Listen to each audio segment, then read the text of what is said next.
जय गुरु जी संगत जी।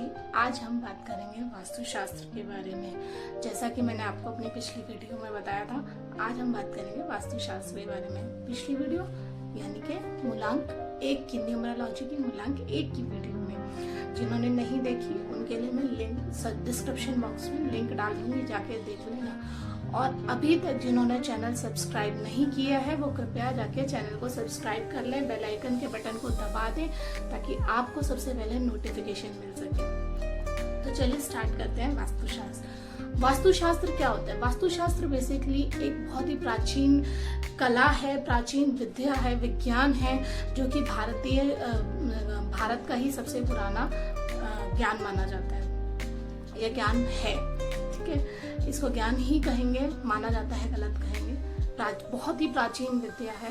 प्राचीन समय में सब क्या होता था कि घरों में आंगन होते थे, सब कुछ होता था, चूल्हा होता था, बाहर शौच के लिए बाहर खेतों में घर से बाहर जाया जाता था। तो उस समय वास्तु का इतना प्रभाव नहीं होता था। बट जैसे कि आज के समय में हमारे फ्लैट्स हैं, तो जो बिल्डर ने हमें बना के दे दिया हम लोग उसी में एडजस्ट कर लेते हैं। अब पहले वास्तु इसलिए इफेक्ट नहीं करता था इन चीजों को क्योंकि माँ का चूल्हा आंगन में है। तो आंगन में क्या होता था, आंगन में कहीं भी लगा दिया चूल्हा तो वो वास्तु की दिशा में नहीं आता था। बिकॉज जहां भी छत आ गई, since this is your balcony और बैल्कनी के ऊपर आपकी ये छत आ गई, तो वो जहां जो कवर हो गया एरिया, जो आपका छत आ गया, जिस चीज के ऊपर आपकी छत डल गई वो आपकी वास्तु में कन्वर्ट हो गई। बिकॉज इट इज नाउ और दिशा उत्तर, पूर्व, पश्चिम, दक्षिण, ठीक है।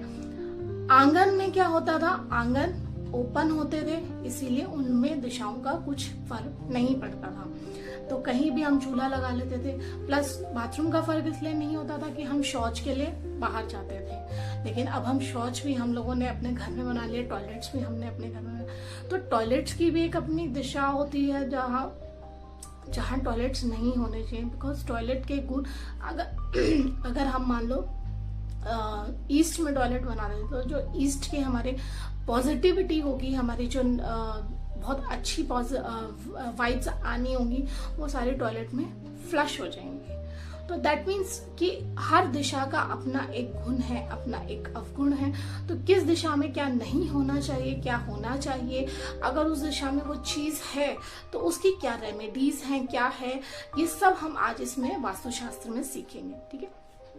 लेकिन हम लोग सब एक जानते हैं कि दिशाएं होती हैं पूर्व, पश्चिम, उत्तर, दक्षिण। हम ये 4 दिशाएं, ये नॉर्मली बच्चों को भी पता होता है, ईस्ट, वेस्ट, नॉर्थ, साउथ। लेकिन क्या आप ये जानते हैं कि इन दिशाओं की भी, एक दिशा की भी 4 अपनी अलग अलग दिशाएं हैं, कि उन 4 दिशाओं में आपको क्या क्या रेमेडीज करनी होती है अगर आपके घर में वो चीज उस दिशा में है। तो अगर जैसे कि साउथ ईस्ट में अगर आपका टॉयलेट आ रहा है, यानी कि टॉयलेट सीट, नॉट टॉयलेट, पूरा टॉयलेट नहीं, सिर्फ ओनली द टॉयलेट सीट, अगर साउथ ईस्ट में आपका टॉयलेट सीट आ रहा है तो that's not good for you, क्योंकि आपकी अपॉर्चुनिटीज तो आ रही हैं लेकिन वो आप आगे भाग रुक जा रही है या आपको मिल नहीं रही है, वो आगे कंटिन्यू नहीं हो पा रही है, क्योंकि जो आपकी अपॉर्चुनिटीज आ रही है साउथ ईस्ट के टॉयलेट की वजह से आपकी वो उसमें फ्लश हो जा रही है।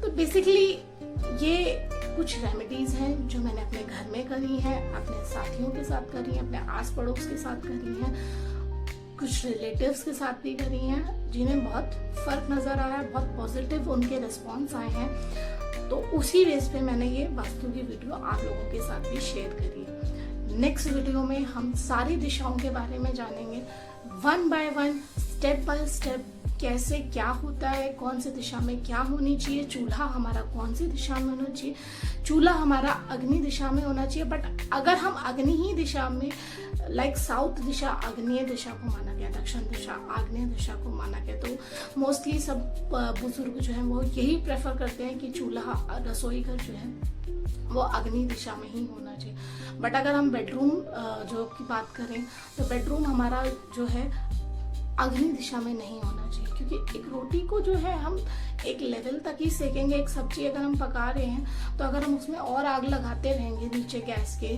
तो क्या वो सब्जी पकेगी? नहीं ना, वो और जल जाए। तो हर एक दिशा का एक अपना कलर है, एक अपना एटीट्यूड है, एक एलिमेंट है। वो हम सब इस वीडियो में, आगे आने वाली वीडियोस में हम जानेंगे। तो जिसने भी चैनल सब्सक्राइब नहीं करा, जल्दी से चैनल को सब्सक्राइब करो। लिंक और पुरानी वीडियो का लिंक मैं डिस्क्रिप्शन में डाल दूंगी, वो भी आप शेयर करना।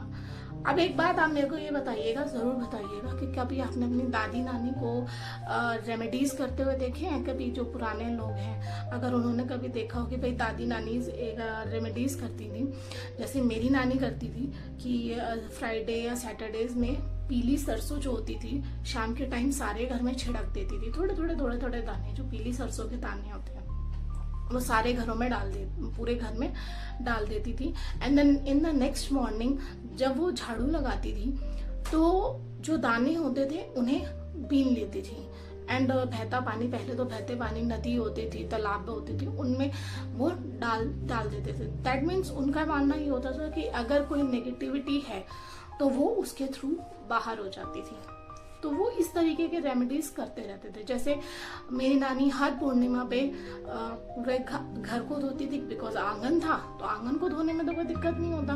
पूरा घर अच्छे से धोती थी। सुबह 3-4 बजे उठ जाती थी, अच्छे से घर को धोना, साफ सफाई करना, किचन के सारे बर्तन अच्छे से साफ करना, और फिर उसके बाद प्रसाद बनाना और फिर पूजा करना।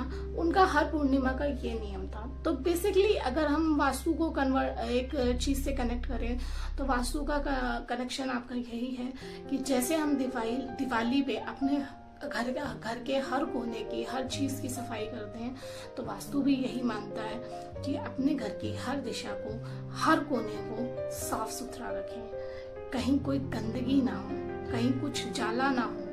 तो यही बेसिकली आप वास्तु को कह सकते हैं। आगे आने वाली वीडियोस में हम सब ये डिस्कस करेंगे कि कौन सी दिशा में क्या होना चाहिए, कौन सी दिशा में क्या नहीं होना चाहिए। It will be in the next video.